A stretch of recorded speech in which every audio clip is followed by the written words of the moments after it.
Baseball in New York is looking great lately, Great, isn't it? exciting baseball. Here come the Yankees. They swept Texas today, 3-2. Boston lost again. The Yankees just 3 games out. Did somebody mention a Subway Series over there? Someone, Al did. In the 3rd inning, Don Mattingly, another upper deck job, 2-0. But Texas tied it in the 10th inning now. Slow-footed Ron Hassey with the bases loaded, and he beats the play, beats O'Brien. The umpire said safe. Randolph scored. The Yankees celebrate the final score of 3-2 in 10. Afterwards in the clubhouse, the Yankees watched the replay with delight. The other slide? I think by sliding all that dust, whatever. When I hit the ball, I was really surprised that nobody was coming first base, and I saw where O'Brien was playing. He was playing a little bit back. And when he caught the ball, I thought there was a chance for me to beat him out. I'm not the quickest guy, but still, there was a chance. There's always a chance. And last night, Dennis Rasmussen was nailed by Toby Harrer above his pitching elbow. He still completed the play, won his 12th game. X-rays today were negative. He is on a day-to-day basis. And the Red Sox lost this afternoon to Oakland 9-2. Do you think they hear the Yankees coming? Here is Carney Lansford for the A's in the 3rd inning. 2-run homer to left field for Oakland. Now Lansford again in the 4th inning. Another 2-run homer. 9-2. The A's beat the slumping Red Sox. Was that one of the zaniest baseball games you ever saw last night? 14 innings, a brawl, ejections, protests. It was wild, all set up by this. Routine last out of the game. Dave Parker didn't use 2 hands, little leaguers. 2 runs scored on the play. Game tied in the 9th inning, 3-3. Brooklyn's John Franco threw a mini fit over Parker's play on the mound. Then the fireworks in the 10th inning. Eric Davis, stolen base, words with Ray Knight, bit of shoving, and Knight nails him with a right hand. The bench is empty. 5 ejections overall. Everyone piled into the act. Then Kevin Mitchell and Mario Soto go at it. On Live at 5, I asked Ray Knight about these Mets who fight in bars and on the field. Today they were starting to talk about us being the new gas house gang because we began to fight and play baseball the way they did then, and everybody didn't like the gas house game because they played so hard all the time. But the whole fact is we're 13.5 games ahead of everybody else, so people are going to be gunning for us, and everything that we do is going to be magnified. But we just try to stay within ourselves and continue to play good, hard baseball, and I think that these things are going to prevail. But I certainly hope that I don't throw any more punches this year. And then finally, in the 4th inning, the knockout punch from Howard Johnson, 3-run homer, 6-3 Mets. So the Mets fight police, they fight Reds, and they keep on winning. And 2 Mets pitchers in the game at the same time last night, Orozco and McDowell, alternating between the mound and the outfield. Roger McDowell is standing by live now in Cincinnati. And Roger, was that the craziest game you ever played in? It was a lot of fun.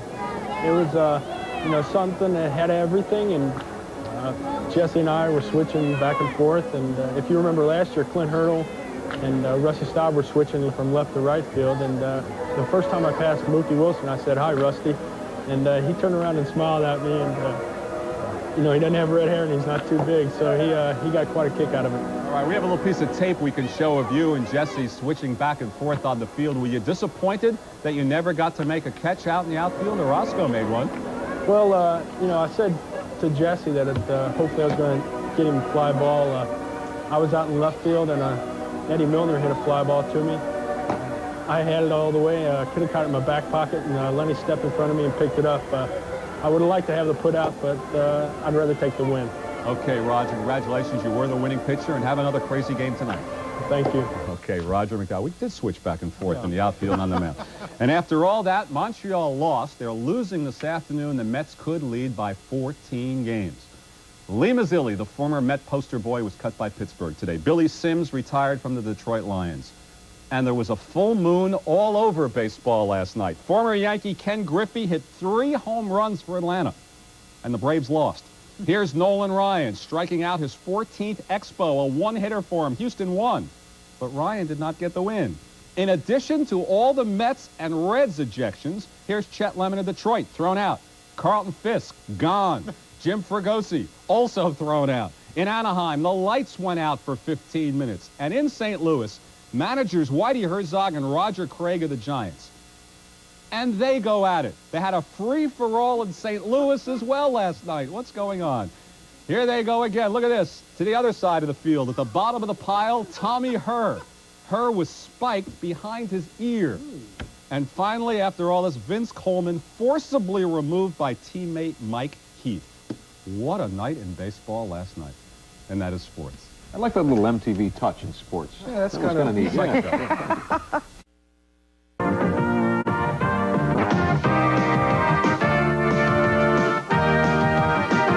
Welcome to Mets Baseball 86. Brought to you by Michelob Light, super premium taste and a less filling beer. Who says you can't have it all? By Manufacturers Hanover Trust. We realize your potential. By Nissan, who invite you to test drive the totally new 1987 Nissan Stanza at your Nissan dealer now. By Purolator Courier, the name to remember in Overnight Express. By Burger King, home of the Double Deluxe.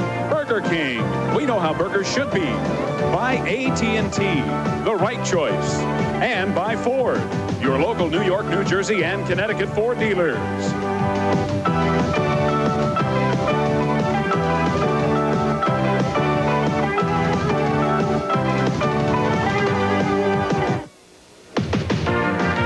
Live from Riverfront Stadium in Cincinnati, WOR-TV presents New York Mets baseball as tonight, the Mets take on the Cincinnati Reds.